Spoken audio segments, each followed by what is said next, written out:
tetapi kerajinan penulis ini pada saya adalah satu perkara yang cukup dipuji, ya.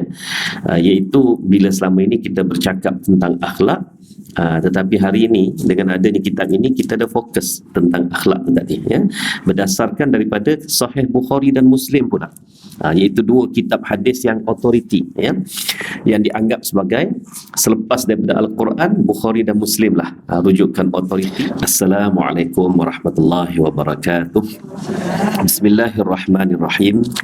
Alhamdulillah nahmaduhu wa nasta'inuhu wa nastaghfiruh wa nusalli wa nusallimu ala sayyidil anbiya wal mursalin wa ala alihi wa sahbihi ajma'in. Rabbi shrah li sadri wa yassir li amri wa hlul 'uqdatam min lisani yafqahu qawli wa ba'du. Al-Fatihah. A'udzubillahi minasyaitonir rajim.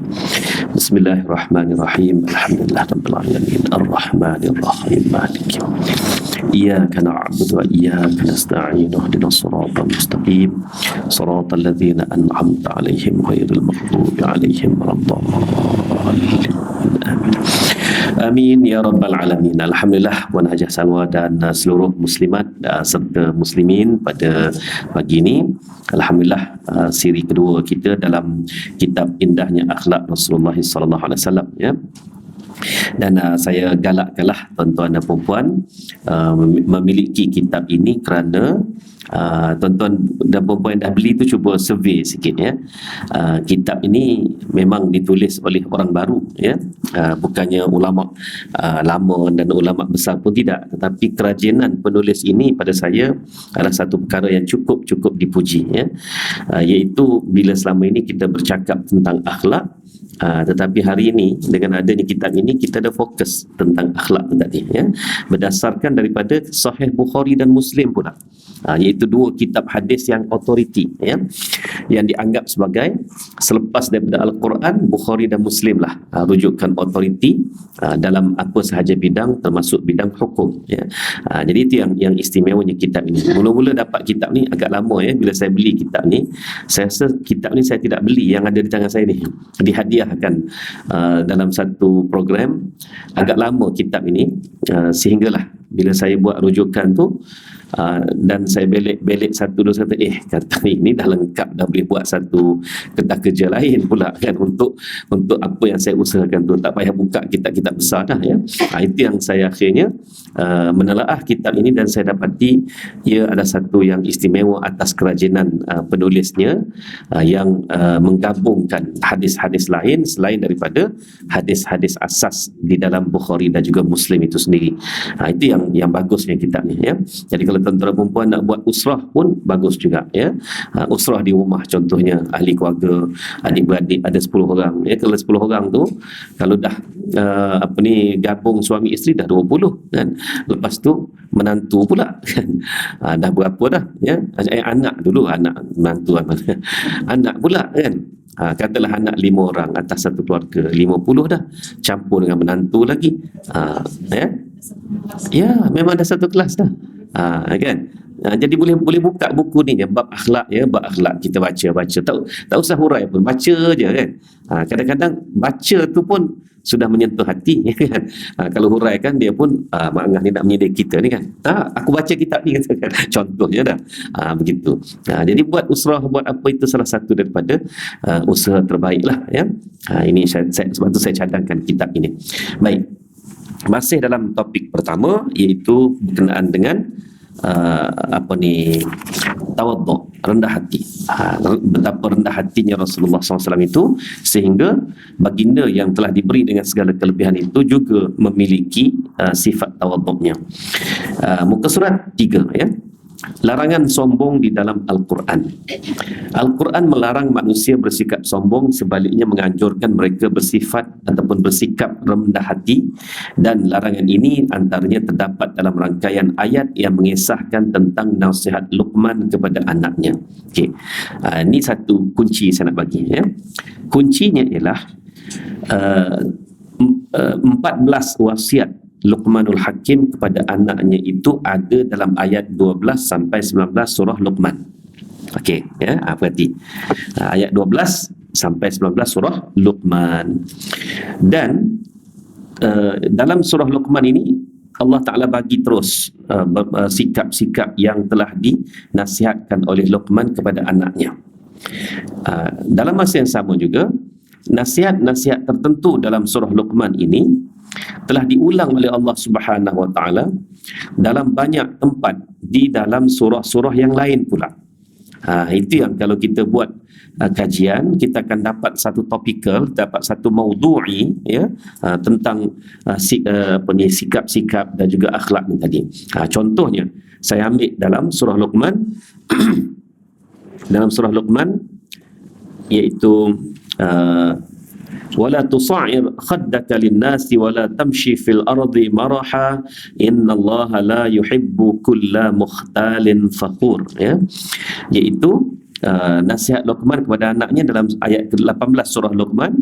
Dan janganlah engkau memalingkan mukamu kerana memandang rendah kepada manusia, dan janganlah engkau berjalan di muka bumi dengan berlagak sombong. Sesungguhnya Allah tidak suka kepada orang-orang yang sombong, takabur, lagi membanggakan diri. Ini wasiat Luqman dalam surah Luqman. Okey, dan ada pun dalam buku kita ni, iaitu di muka surat 4 sebelah tu, iaitu ayat 18 dan 19 surah Luqman. Okey. Tetapi dalam masa yang sama juga, nasihat ini diulang di dalam surah Al-Isra dengan wala tamshi fil ardi maraha innaka lan takhriqal arda wa lan tablugha al-jibala tula kullu dhalika kana sayyuhu 'inda rabbika makruha. Jangan kamu berjalan di bumi ini dengan bersombong, sesungguhnya kamu tidak akan dapat menembusi bumi. Hentaklah kaki sebanyak mana pun tak tembus di bumi itu, kan? Dan tidak akan sampai setinggi gunung, melompatlah setinggi mana pun. Yang lainlah jika naik helikopter, kan? Jadi naik kapal terbang. Tapi kalau dengan tenaga yang ada ini, kamu tak akan sampai setinggi gunung pun sebenarnya. Tiap-tiap satu perintah itu, menyalahinya adalah kejahatan yang dibenci di sisi Tuhanmu. Surah Al-Isra ayat 37 dan 38. Lagi, tengok ya, tengok bagaimana lenggok bahasa tu tadi. Luqman juga nasihatnya. Jadi sebab itu dalam surah Luqman dia bagi nasihat itu ringkas-ringkas begitu, padat. Sehinggalah dalam surah-surah lain dihuraikan dengan ayat-ayat lain yang lebih panjang dan lebih banyak penceritaannya. Ini kita panggil tafsir maudhu'i, iaitu tafsir ayat, tafsir kumpulan ayat ke ayat tadi, ataupun tafsir topikal, ya. Dalam ayat lain Allah Ta'ala berfirman, ilahukum ilahu wahid فَالَّذِينَ لَا يُؤْمِنُونَ بِالْآخِرَةِ قُلُوبُهُمْ مُنْكِرَةٌ وَهُمْ مُسْتَكْبِرُونَ لَا جَرَمَ أَنَّ اللَّهَ يَعْلَمُ مَا يُسِرُّونَ وَمَا يُعْلِنُونَ إِنَّ اللَّهَ لَا يُحِبُّ الْمُسْتَكْبِرِينَ. Tuhan kamu adalah Tuhan yang Esa. Oleh itu orang yang tidak beriman kepada hari akhirat, hati mereka ingkar dan sikap mereka sombong, ya, sikap mereka sombong, takabur. Sebenarnya bahawa Allah Subhanahu Wa Ta'ala mengetahui akan apa yang mereka sembunyikan dan apa yang mereka zahirkan. Sesungguhnya dia tidak suka orang-orang yang sombong. Surah An-Nahl ayat 22-23. Sementara dalam surah Luqman sendiri, ayat yang saya mula-mula bacakan tadi, ya. Baik, Al-Quran juga mengecam dan mengancam orang-orang yang sombong. Ini bukan lagi nasihat Luqman. Ini adalah topik lain. Cuma saya nak ingatkan bahawa nasihat Luqman ini bukan hanya diulang di surah An-Nahl dengan surah Al-Isra itu saja. Ada lagi surah lain. Cuba buat homework, ya. Jadi kita akan jumpa dia punya pangkal dia dan juga dia punya cabang-cabang dia tadi, ya. Itu menariknya kalau kita buat kajian dalam bentuk tafsir topikal ataupun tafsir maudhu'i itu tadi. Baik. Apakah kecaman Allah Subhanahu Wa Ta'ala kepada orang-orang yang berlagak sombong? Sa'asrifu an ayati allazina yatakabbaruna fil ardi bighairil haqq wa in yarau kulla ayah. Aku akan memalingkan orang-orang yang sombong di muka bumi dengan tiada alasan yang benar daripada ayat-ayatku. Suratul A'raf ayat 146. Okey, cuba bulatkan ayat wa in yarau kulla ayah, ya. Iaitu jika tiada alasan yang benar daripada ayat-ayatku. Maknanya Ada juga ruang untuk kita boleh sombong, kan? Tapi kena biar betul dengan dalilnya tu. Ketika mana nak sombong, kan? Ketika mana nak sombong. Okey, bulatkan situ. Saya bagi clue dia. Contoh ketika Nabi SAW buat kali pertama mengherdik umat baginda. Siapa umat yang diherdik ni tadi? Zulkhuwaisirah. Zulkhuwaisirah ini orang yang suka mengkritik kerjanya, ya, mengkritik saja, dan mereka dan Zulkhuwaisirah inilah sebenarnya menjadi pengasas kepada kaum yang dikenali sebagai Khawarij. Khawarij ni dia keluar daripada Khawarij maknanya tidak duduk dalam mana-mana jamaah, tidak duduk dalam mana-mana kelompok. Dia kira keluar semua. Makna dengan kata lain, dia je yang betul, orang lain semua salah. Itu Khawarij ni tadi, kan. Dan Khawarij inilah yang mengakibatkan kematian Sayyidina Uthman bin Affan radhiyallahu anhu. Pengasasnya ataupun bibit-bibit asasnya itu adalah Zulkhuwaisirah. Baik.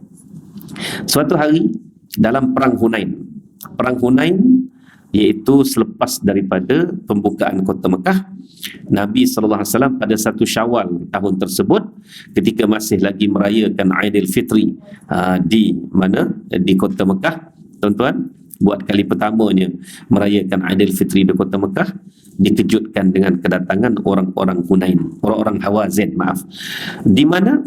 Di Hunain, bertempat di Hunain. Lalu bertembunglah di situ, ringkaskan cerita, kalahlah suku Hawazin. Maka Nabi SAW pun membahagi-bahagikan harta rampasan perang ni tadi. Dan harta rampasan perang ni Allah Subhanahu Wa Taala dah bagi kepada Nabi SAW kuasa mutlak untuk menentukan kepada siapa dia nak bagi. Dia tak ada sifir macam contohnya tak ada gitu, tak ada 1/berapa, 1/4, 1/8, 16, tak ada. Jadi itu semua tu adalah hak Nabi SAW untuk baginya.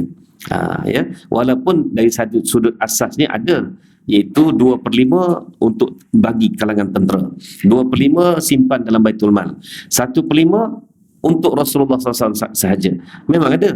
Tetapi dalam keadaan tertentu, Nabi yang menentukan siapa yang layak terima dalam 2/5 ini. Jadi dalam perang Hunain itu, Nabi tak bagi sikit pun kepada orang-orang Muhajirin. Ini orang-orang Ansar, maaf. Muhajirin pun termasuk juga. Nabi tak bagi. Nabi bagi kepada orang-orang Mekah. Baik. Zulkhuwaisirah, apabila dia dapati, dia ni orang Madinah lah. Yang Zulkhuwaisirah ni orang Madinah. Dan orang Madinah sikit pun tak dapat. Apa jadi pada orang-orang Ansar? Orang-orang Ansar nak bertemu Rasulullah SAW. Dia nak tabayun. Zulkhuwaisirah ni dia tidak tabayun, dia tibayun. Itu dia, ya. Dia tibai saja, kan. Jadi orang-orang Ansar bertemu Nabi SAW. Ya Rasulullah, nampak gayanya, ya, orang-orang Mekah itu mendapat habuan yang banyak, kan? Faham dah tu. Nampak gayanya. Rasulullah jawab mudah je. Mereka dapat harta, kamu semua dapat aku. Oh, cukup. Tak cakap banyak dah. Suka dah, ya. Maknanya yang penting Rasulullah tu, bukannya harta tu. Tapi Zulkhuwaisirah ni tak termasuk dalam kelompok Ansar ni. Sebab dia Khawarij, kan. Dia sebenarnya dia tak setuju dengan semua orang. Bahkan dia ni anak buah kepada Abdullah bin Ubay pun. Abdullah bin Ubay mati dah. Tahun 8 Hijrah Abdullah bin Ubay mati. Tuan-tuan, dah mati dulu. Naiklah Zulkhuwaisirah. Tiba-tiba dia herdik Rasulullah SAW. Dia kata apa? Ya Rasulullah, berlaku adil lah. Tu je. Yang orang tibai ni, tengoklah sekarang ni. Dia tak ayat tak panjang, kan. Orang kata Mainur Rahmah, dia kata Mainur Rahmah menekan masyarakat. Siapa paksa Mainur Rahmah ni? Kalau kamu nak buat tu je. Tak ada orang paksa pun. Marah sungguh ni. Kalau siapa mampu nak bagi Mainur Rahmah, sila, kan. Tu dia, tu saja. Tapi tengok tu, dia bilang itulah ini menekan apa. Saya taklah kata orang cakap macam tu Khawarij, tapi dekat-dekat aku. Semua tak kena, kan. Semua tak kena. Jadi tuan-tuan, Zulkhuwaisirah ni buat kali pertama Rasulullah herdik orang. Buat kali pertama. Ya, saya buka rahsia tu. Rahsia apa? Rahsia sirah lah, kan. Ada orang dia tahu teori je. Dia kata dia kata ada kalanya dakwah ini mesti suaranya tegas kasar, dan ada kalanya lembut. Saya nak tanya dia, bila Rasulullah tegas dengan kasar tu? Sudah bila Rasulullah pernah hadik orang? Ada pernah, memang betul. Inilah dia cerita Zulkhuwaisirah ni, kan. Rasulullah pun terus bangun, kalau aku tak berlaku adil, siapa lagi lebih daripada aku? Rasulullah cerdik tu, tegas. Dengar tu Umar terkejut. Umar pun, ya Rasulullah, bagi kat aku Zulkhuwaisirah ni. Kan. Umar dia cepat bertindak, kan. Kata Rasulullah, tak boleh Umar. Kalau aku benarkan kamu bunuh si Zulkhuwaisirah ni, maka orang akan kata aku bunuh sahabat sendiri. Sebab orang tak tahu Zulkhuwaisirah ni sebenarnya munafik. Duduk orang kata apa, duduk bercampur dengan sahabat, bercampur aduk dengan sahabat, orang ingat dia sahabat, bukan. Itulah first and last Rasul hadik orang sebenarnya, ya. Itu yang saya suruh bulatkan tadi tu. Maknanya bukan apa, ada kalanya kita terpaksa berlagak sombong tu seperti Rasulullah buat tu. Kan, sombonglah, kan, maknanya siapa lagi lebih adil pada aku. Tapi sebenarnya memang betul Rasulullah SAW itu paling adil dalam pembagian. Kalau tidak, Allah Ta'ala tak bagilah pula kuasa mutlak kepada dia untuk membagi-bagikan harta rampasan perang ni. Dan rahsianya, tuan-tuan, ya, rahsia dalam perang Hunain tu tak ada siapa pun boleh baca, tak ada siapa pun boleh baca, iaitu orang Mekah ni memang kerah nak masuk Islam tu susah. Dan lalu Rasulullah SAW pujuk dengan cara beri harta rampasan perang dan sebagainya. Sukalah mereka pun, ya. Tapi selepas pembahagian harta rampasan perang tu, apa jadi? Orang Ansar dah senyum dah. Orang Muhajirin pun dah senyum dah, ya. Sebab nampak dah Rasulullah akan balik ke Madinah dan akan kekal duduk Madinah sepanjang hayat. Itu yang Rasulullah sebut, kamu dapat aku, kan. Baik. Dia senyum dah puak Ansar ni. Tak lama selepas pembahagian harta rampasan perang tu, orang-orang Hawazin datang balik. Rasulullah sebenarnya tunggu harta perang Hunain tu, tunggu selama 7 hari baru bagi. Dah 7 hari tak datang-datang, Rasulullah pun bagi harta, bagi. Elok je bagi, datang balik dia orang, kan. Bila datang balik, bersoal jawab dengan Rasulullah SAW, begitu banyak soalan. Kerah kepala semua. Sehingga akhirnya setelah berdebat, katanya bukan 1 hari punya siap, esok pun berdebat lagi, bertanya lagi. Last sekali mereka tanya satu soalan, satu soalan yang memang dah tunjuk mereka ni akan mengalah. Mereka kata, kalau kami masuk Islam, maka adakah kami sekian. Rasulullah bersenyum, maknanya dah nak masuk lah tu. Itu soalan ngelah dah tu, kata. Soalan ngelah dah tu. Akhirnya mereka pun isytihar masuk Islam. Ya. Maka orang-orang Ansar ni pun cucuk lah. Cucuk orang-orang Mekah. Kami dulu kalaulah musuh masuk Islam, kami kembalikan harta rampasan perang. Maka orang-orang Mekah bergaul kepala. Baru je dapat, kan, nak kena bagi balik, kan. Kami dulu, ya, tak ada paksaan. Tapi sebab kami anggap mereka tu dah saudara kami bagi je, kan. Kami bagi balik. Jadi akhirnya orang Mekah pun terpaksalah. Nabi tak suruh tu, ya. Tapi kebiasaan itu ada satu perkara yang Nabi redai, Nabi suka. Bagilah balik harta rampasan tadi, walaupun ada yang tak bagi, tapi ada yang bagi, nak jaga dia punya nama baik, dia bagi. Akhirnya balik saja, kan.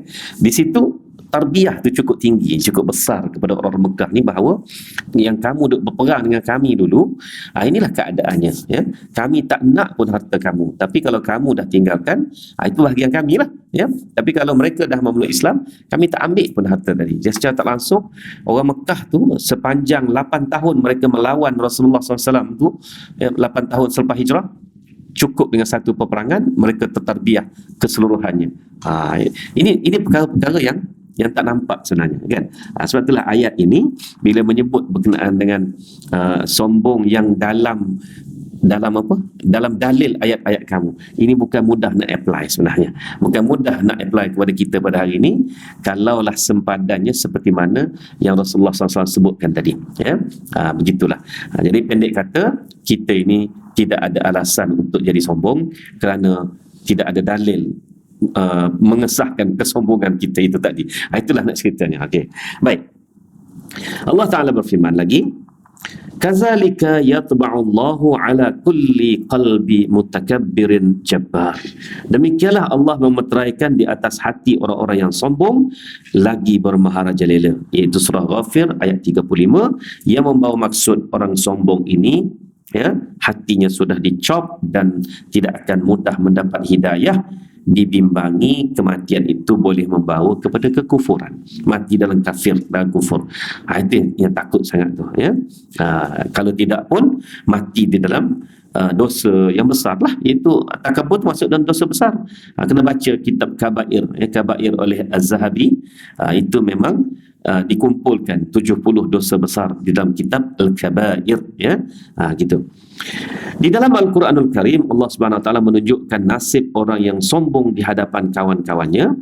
Di antaranya kisah orang yang leka dengan kekayaan yang melimpah dan pengikut yang banyak hingga dia mengingkari keesaan Allah Subhanahu Wa Taala dan tidak percaya pada hari kiamat. Antaranya Qarun, ya. Qarun itu asalnya berdakwah bersama-sama Nabi Musa. Ketika susah, ketika senang, dia pula menjadi takabur, kan? Dia sombong di hadapan kawan-kawannya dan tidak mahu mendengar nasihat dan peringatan mereka. Berikut ini dipaparkan rangkaian ayat yang menceritakan tentang orang yang sombong dan kawannya yang tawadhu, ya. Ini daripada ayat Al-Quranul Karim, surah Al-Kahfi ayat 32 sampai 43, ya, 10 ayat semuanya. Dan berikanlah kepada mereka satu misalan dua orang lelaki. Allah Ta'ala sendiri yang memberikan misalan ini dan tak disebut siapakah dua lelaki ini.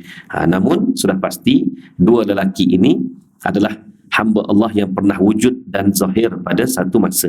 Kalau tidak, takkanlah Allah petik benda ni. Allah Ta'ala takkan petik perumpamaan kosong-kosong begitu, tak ada, ya. Kami adakan bagi salah seorang daripadanya dua buah kebun anggur, dan kami kelilingi kebun-kebun itu dengan pohon tamar, serta kami jadikan di antara keduanya jenis-jenis taman yang lain.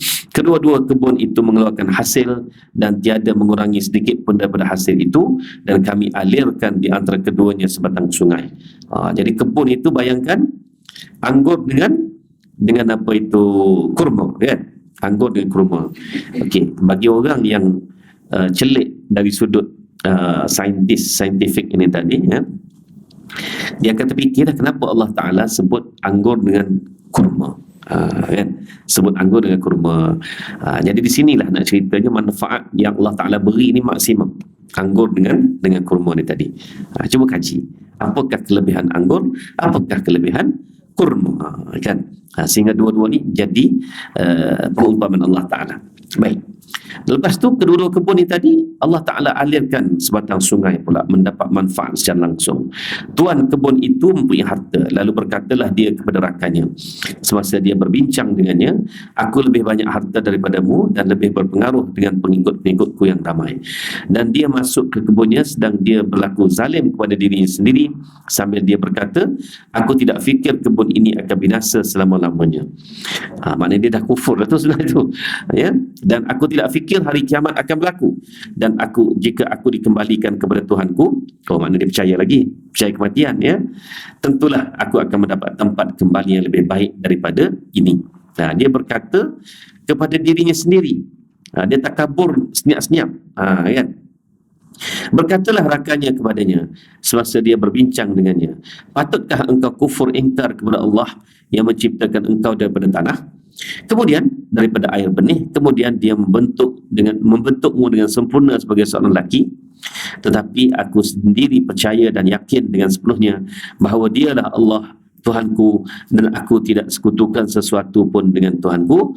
Dan sepatutnya semasa kamu masuk ke kebun kamu, berkatalah la haula wala quwwata illa billah, tiadalah daya dan upaya melainkan dengan pertolongan Allah.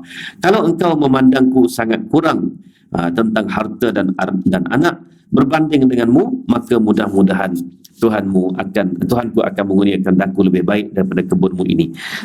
Kan? Maknanya yang seorang lagi ni merendah saja hidupnya, bahkan menghadapi cabaran-cabaran ataupun dugaan-dugaan yang cepat menyedarkan dia, ya. Kita itulah istidraj ini kita kena ingat, selalu kena ingat, ya. Istidraj ni tadi ialah kekayaan yang diberi, tapi ibadah semakin renggang, semakin jarang, tapi harta naik. Itu antara tanda istidraj. Dan antara tanda istidraj juga ialah kita ketika sembahyang pun dalam kepala, dalam minda kita duk berfikir-fikir pasal harta dan pasal jawatan. Itu juga tanda istidraj, kan? Dan manakala tanda pemberian nikmat yang berupa rahmat Allah Taala ni tadi, maka dia makin mendekat kepada Allah Subhanahu Wa Taala, ya kan? Makin banyak harta, makin mendekat kepada Allah Subhanahu Wa Taala. Itu bezanya. Baik. Ataupun air kebun itu akan menjadi kering di telan bumi, maka dengan yang demikian engkau tidak akan dapat mencarinya lagi, ya. Sebab itulah penting sangat dipesan oleh sahabat kepada lelaki ini supaya sentiasa berada di atas landasan apa? Landasan ingat dan juga tidak takabur tadi. Dan kekayaannya itu pun dibinasakanlah, binasa sungguh. Lalu jadilah dia membalik-balikkan dua tapak tangannya, menyesali apa yang telah dibelanjakannya padanya, sedang kebun-kebun itu runtuh tanamannya, sambil dia berkata, alangkah baiknya kalau aku tidak sekutukan sesuatu pun dengan Tuhanku, ya. Jadi beriman jugalah dia, ya. Jadi itu dia dah mula kufur nikmat. Dari kufur nikmat dia akan membawa kepada kufur yang sebenar. Ini yang kita takut, kan? Dan antara kufur nikmat juga ialah dalam hati kita tak ada masa langsung dalam sehari tadi ingat pada Allah Subhanahu Wa Taala. Ini juga termasuk dalam istidraj. Ini bahaya, ya. Dan dia tidak mendapat sebarang golongan yang dapat menolongnya selain daripada Allah Taala, dan dia pula tidak dapat membela dirinya sendiri, itu di akhirat nanti, ya. Daripada kisah ini kita dapat mengambil pengajaran betapa mulia dan bermanfaatnya sifat tawaduk bagi orang yang mahu berhias diri dengannya. Kita juga dapat mengambil iktibar betapa buruknya akibat yang diterima oleh orang yang sombong ni tadi. Jadi sepatutnya tawaduk menjadi perhiasan diri kita.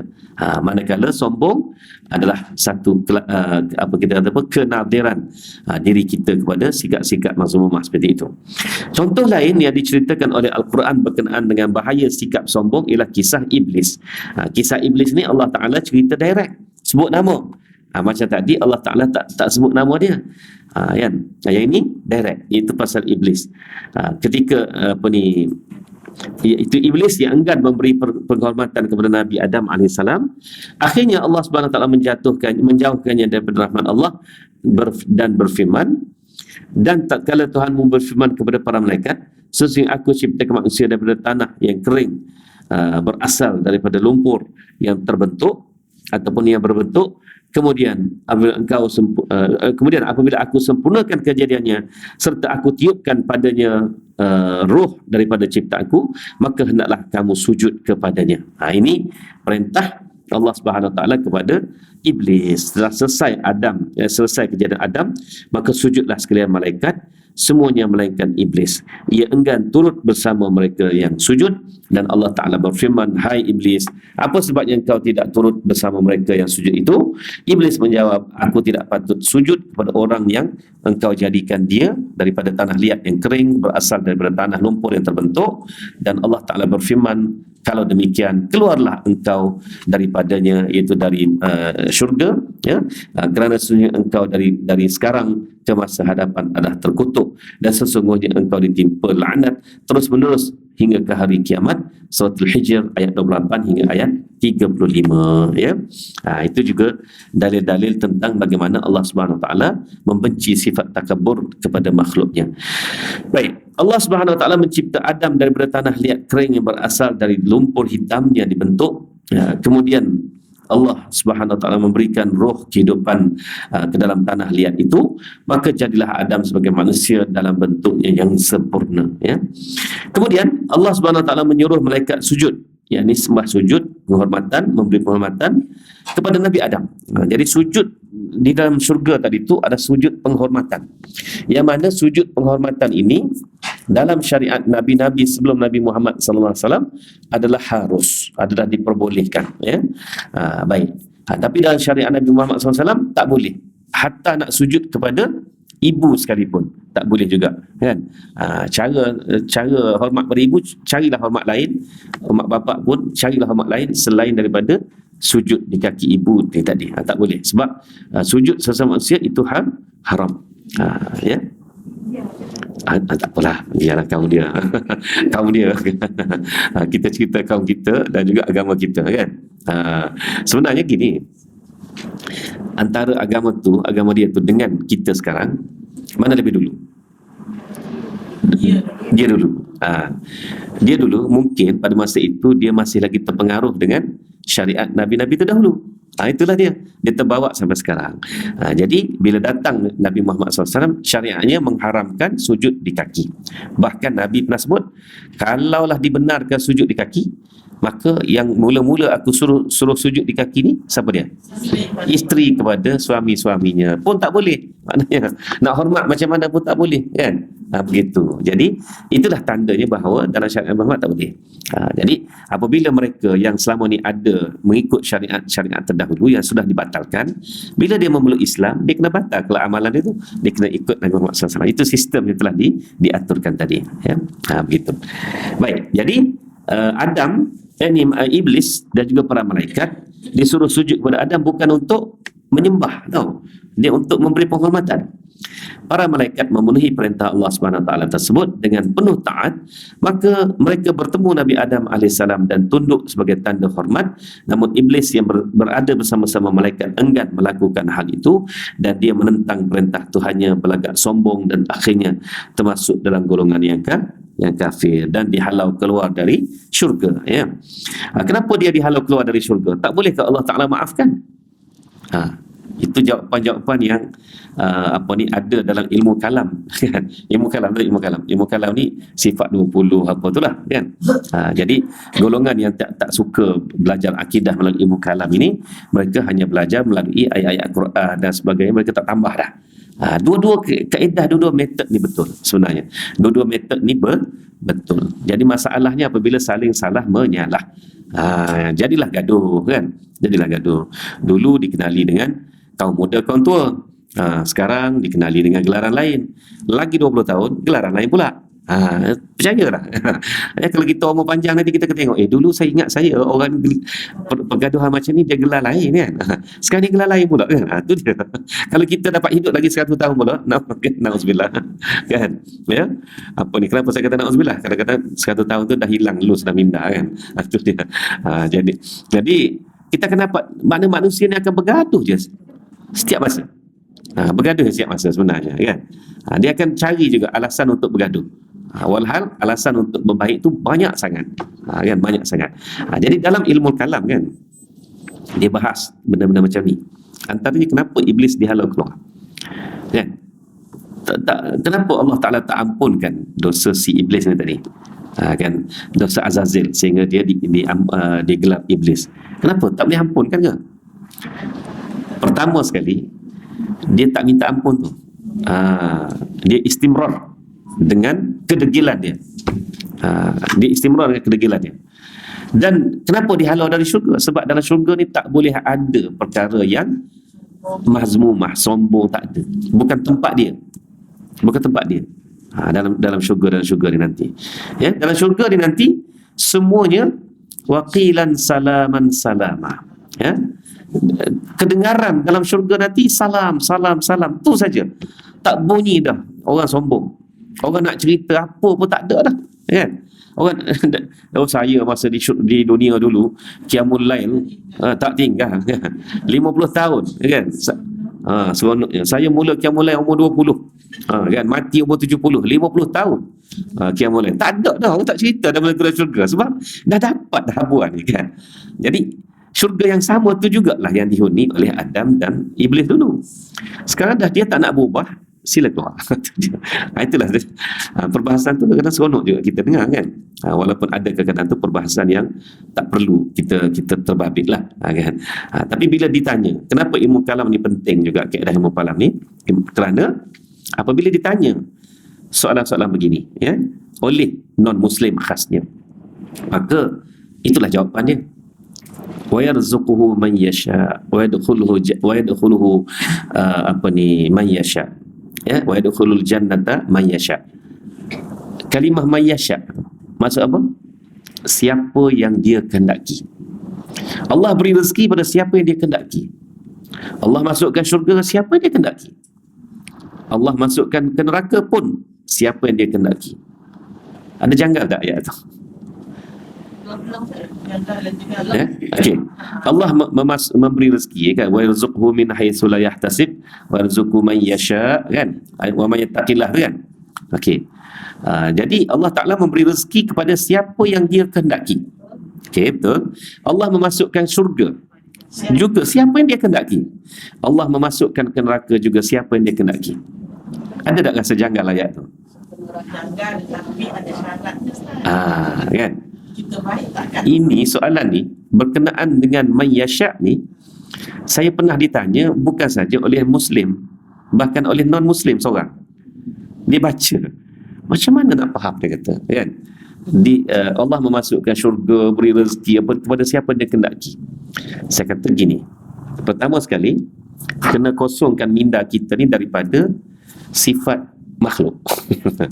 Sifat makhluk bila dia kata siapa yang dia kehendaki, contoh gini lah, contoh mudah kan, kita masuk restoran, masuk kedai makan, nasi campur, kita ambil lah, kalau saya mudah nasi putih, ada sayur bendi, bendi. Kalau ada bendi, ada apa nama ni, ada pria, kan, itu sayur kegemaran saya tu kan.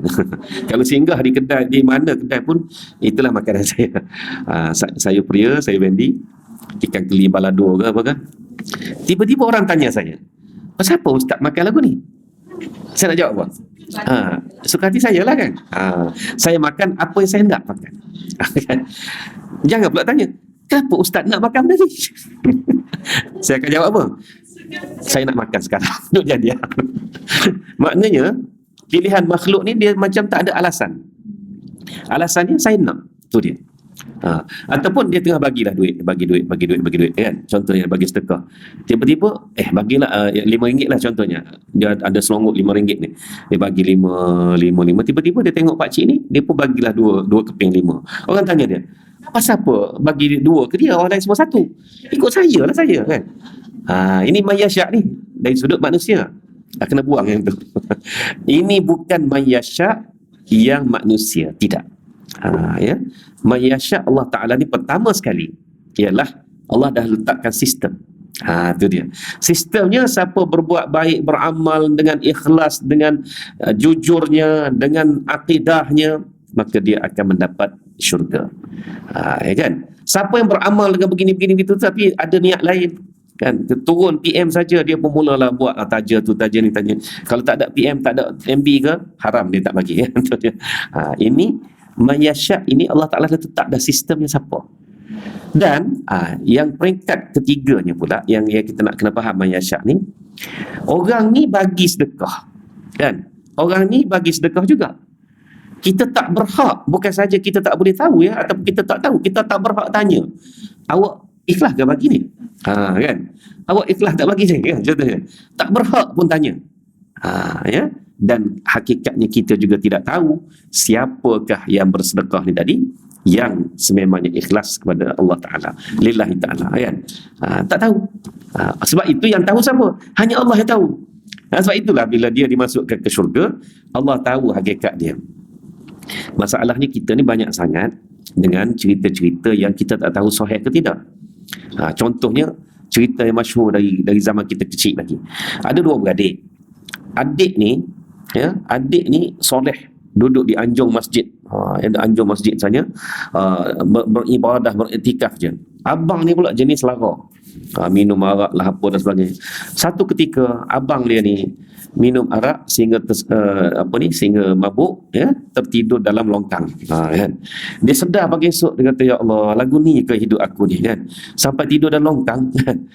Maka dia terdetiklah dalam hati, insaf lah, adik aku sana beribadah, aku ni aku nak jadi adik aku lah. Dia pun berlari balik cari masjid adik dia. Adik dia pula tiba-tiba didatangi oleh syaitan, oleh iblis. Cukuplah kamu beribadah kan, kamu dah ahli syurga, pergilah nikmati hidup kamu yang tak seberapa lama lagi ini ya. Dia pun suka sebab dengar suara tu, suara seperti suara ilham, dia akan masuk syurga kan. Lalu dia pun berlari turun dari tangga anjur masjid tu. Abang dia kebetulan sampai, bertembung kat situ, bergolek, jatuh, mati dulu. Kan? Ini cerita kan? Tahu kan? Ini ustaz punya banyak bawa. Saya tak tahulah sahih ke tidak cerita ni. Belanggar. Mati dulu. Maka si adik mati dalam kufur kerana niat nak pergi buat maksiat. Abang pula mati dalam syurga kerana cerita ni bermain dalam minda masyarakat kita tanpa kita sedar. Dia boleh menjejaskan akidah juga. Sebab kita duk anggap sepertinya Allah berpuluh tahun adik beribadah ni tak ada sen sikit, tak ada nilai 1 sen pun, Tuhan masukkan neraka kan. Abang ni pula berpuluh tahun punya lara kan, akhirnya kerana niat sikit masuk syurga kan. Saya tak tahu cerita ni betul tidak.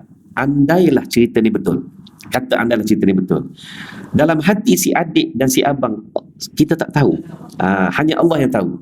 Dan kenapa abang ni jadi lara macam tu kita pun tak tahu, kan. Mungkin sebab saya ni orang media kan, saya mikir secara movie sikit lah kan. Mungkin si abang ni tadi pada masa usia kecilnya telah ditangkap oleh penjahat-penjahat lah. Maka penjahat-penjahat pun macam filem lah kan.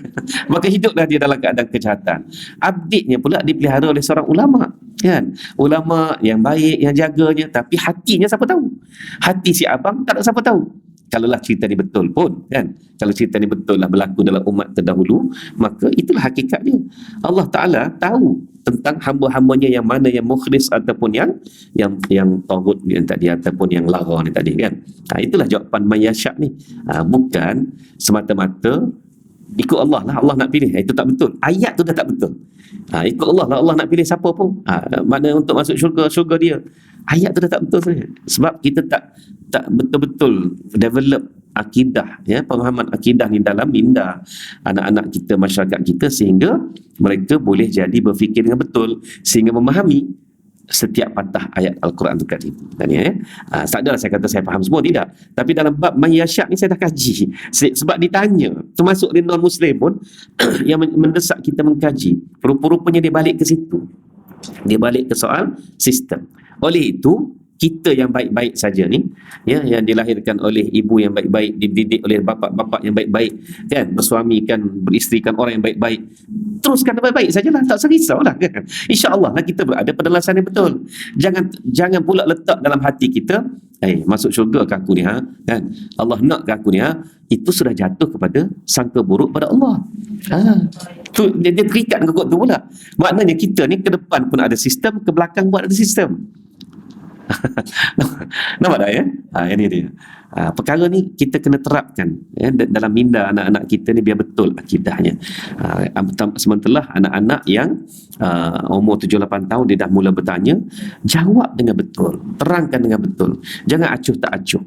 Sebab bila mereka dah yalah 7-8 tahun tu dah cekap dah apa nama gadget tak gadget sama sekarang kan, naik 10 tahun lagi lah kan.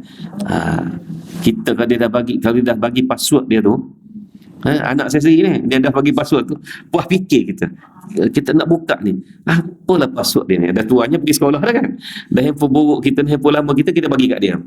Dia kunci dengan password tu, duduk fikir tarikh lahir dia kot kan, tak nombor lain.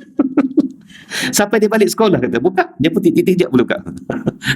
Ada ya, baru tu jam 4. Tu. Kata apa password tu? Nombor apa? Nombor lokal dekat sekolah. Mana lagi kita tahu? Kita kata mesti dia tarikh lahir ni. Tarikh. Buatlah contohnya tak 14 ayat 1 tahun 2020 kan. Agak-agak tahun 20. Tak jadi. Balik 2020. Tak kena juga. Last kali nombor lokal kat sekolah. Budak ni kata. Jadi adakah generasi yang kita nak lepaskan ke dalam alam gadget yang tadi sudah tersedia akidah dia? Ini persoalan banyak ni. Ustaz, kita macam jawab tu tak betul, tak apa semua, tak anak-anak tu. Menyalahkan Allah, dia kata tak adil. Itu bahaya. Masuk dalam ya, itu yang bahaya tu. Dia akan pergi ke situ. Tentang mayasyak tadi, dia akan pergi ke situ. Dia akan pergi ke tak adil lah Allah ni kalau gitu kan. Dia jawab. Itulah golongan Jabariyah. Golongan Jabariyah Qadariyah tu kan. Jabariyah ni pada dia, kita ni hanya pelakon. Semua tu diarahkan oleh pengarahnya Allah.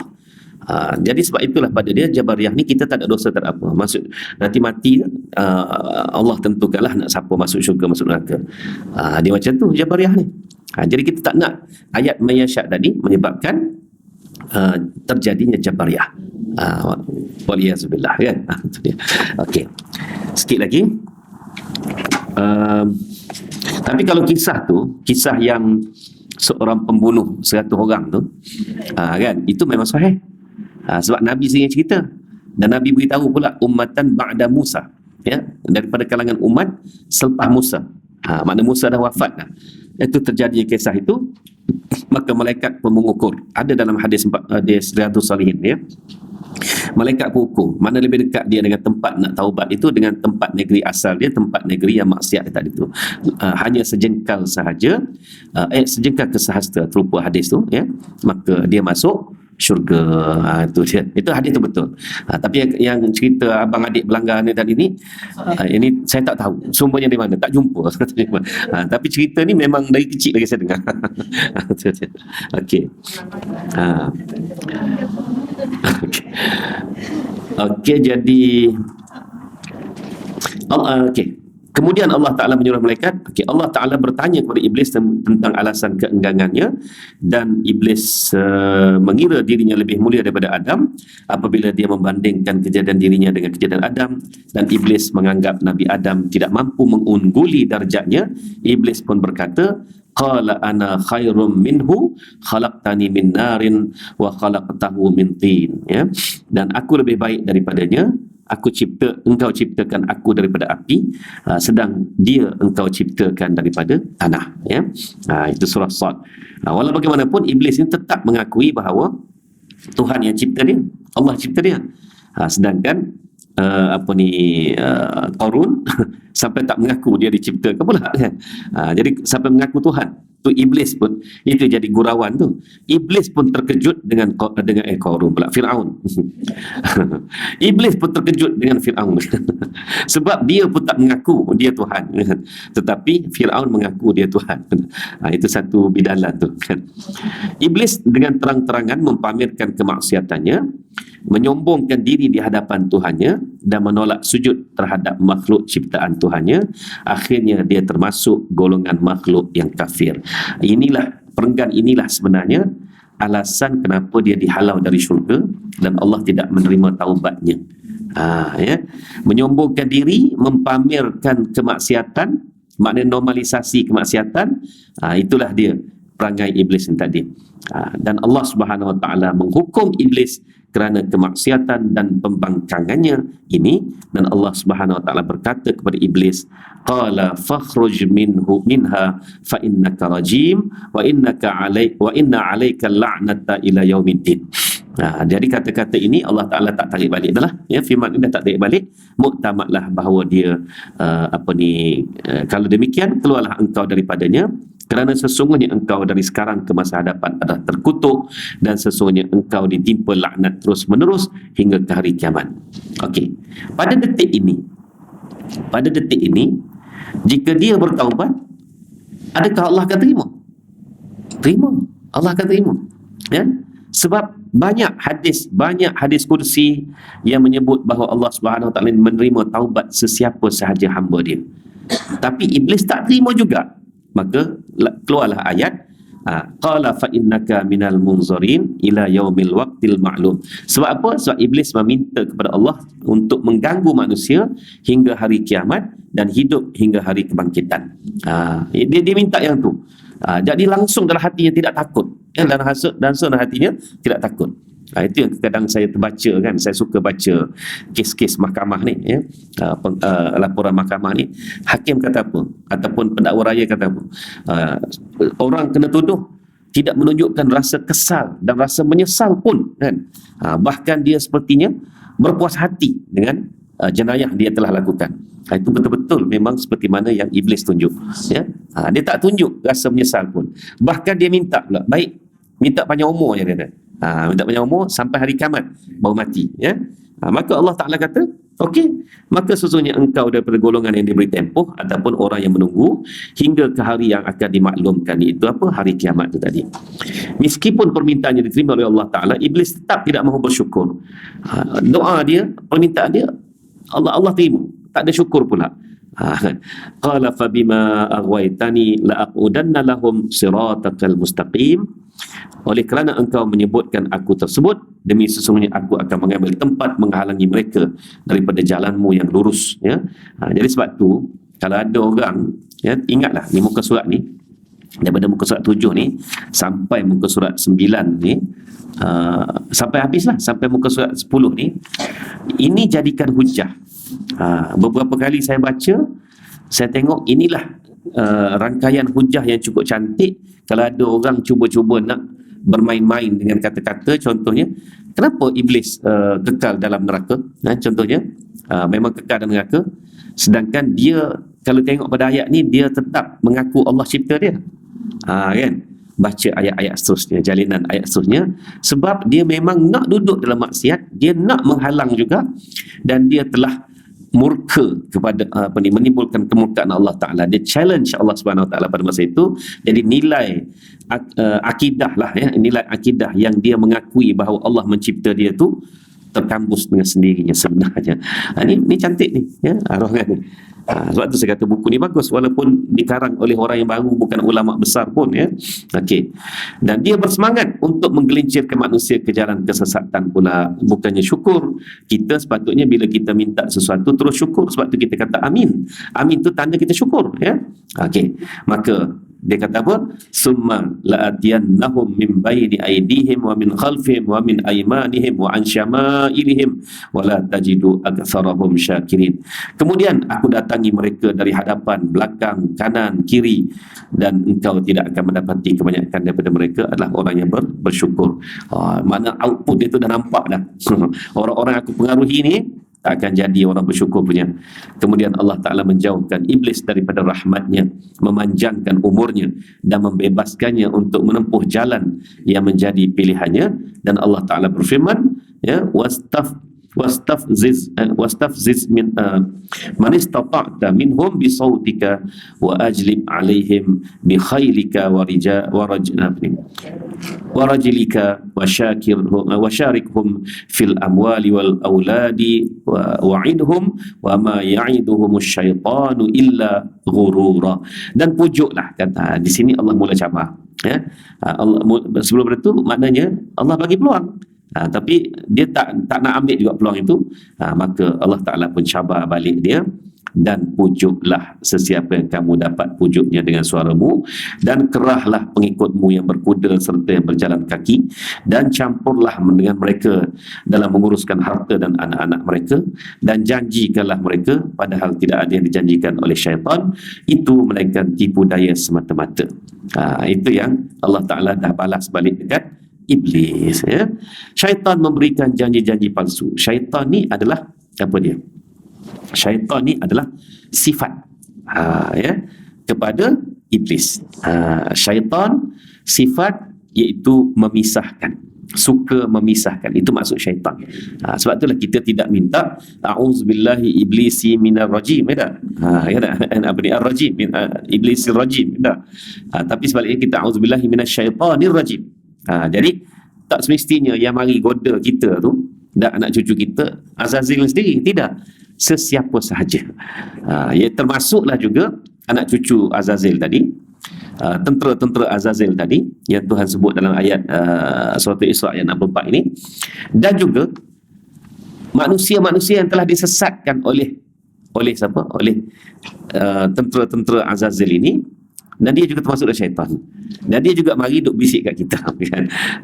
Inilah umumnya syaitan tadi, tak tahu siapa. Sebab itu kita minta a'udzubillahi minasyaitanir rajim, bukan a'udzubillahi min iblisir rajim. Tidak. Itu dia. Gitu, ya.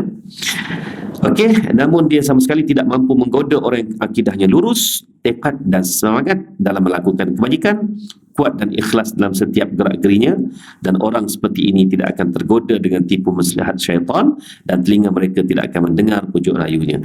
Meskipun syaitan diberi kesempatan menggoda dan menggelincirkan manusia daripada jalan kebenaran, dia akan dipertanggungjawabkan atas perbuatannya itu, dan dia akan mendapat balasan yang berat di akhirat dan menjadi penghuni utama neraka bersama-sama orang yang mengikutinya. Dan Allah Subhanahu Wa Taala membalas kesombongan iblis ini. Allah Subhanahu Wa Taala benci kepadanya, mengusirnya dan menjauhkannya daripada rahmatnya. Akhirnya iblis menjadi musuh Adam dan anak cucunya hingga ke hari kiamat. Firman Allah, qala bita minha jami'a ba'dukum li ba'din adu fa imma ya'tiyannakum minni hudan faman tabi'a hudai fala yadhillu lahu wa fala yadhillu wa la yashqa. Dan turunlah kamu berdua dari syurga itu bersama-sama dalam keadaan setengah kamu menjadi musuh bagi setengahnya yang lain. Kemudian jika datang kepada kamu petunjuk daripadaku, maka sesiapa yang mengikut petunjukku dan percaya, dia tidak akan sesat dan tidak akan mendapat berita azab. Surah Taha ayat 123.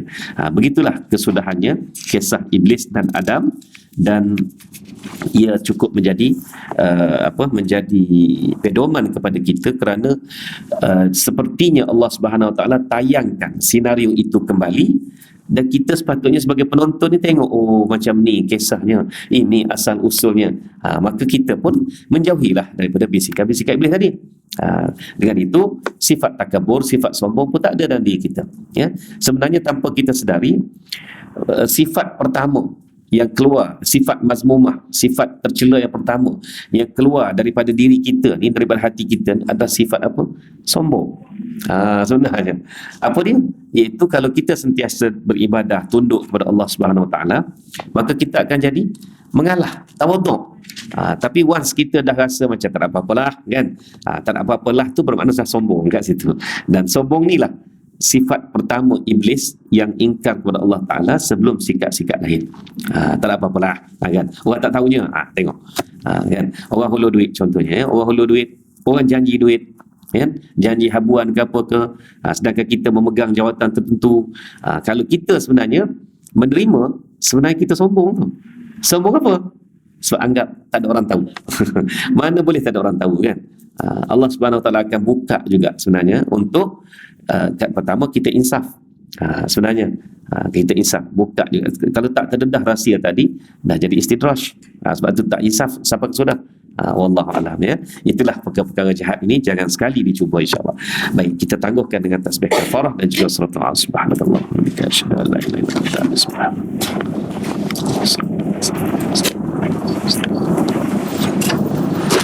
Wassalamualaikum warahmatullahi wabarakatuh.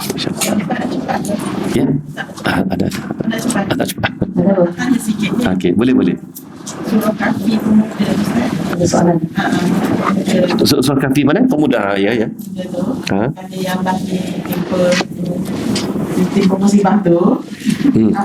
Maknanya masa tu dia ada peluang bertaubat tak kalau berbanding dengan Qur'an? Pemuda Kahfi. Ni Kahfi tu. Pemuda Kahfi.